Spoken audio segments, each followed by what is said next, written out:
Harkafuune egaa akkuma beekamu torbaan kun torbaan usmaa yoomuusa goota keenya gartee goota laftii afran qalloo biqilchitee jeeyina laftii fogu biqilchitee torbaan kun torbaan isaati akkuma beekamutti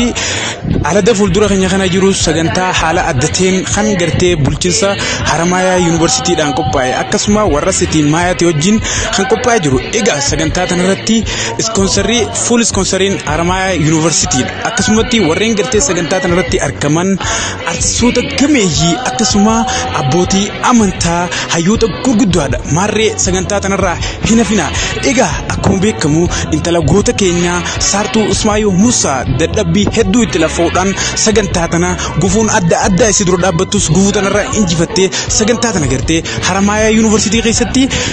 gaggeeffamuudhaaf takka lama jechaa guyyaa eeggataa jira sagantaa kanarratti qeerroo magaalaa Finfinnee ijoollee jajjabduu meeqaatu irratti hirmaachuu deema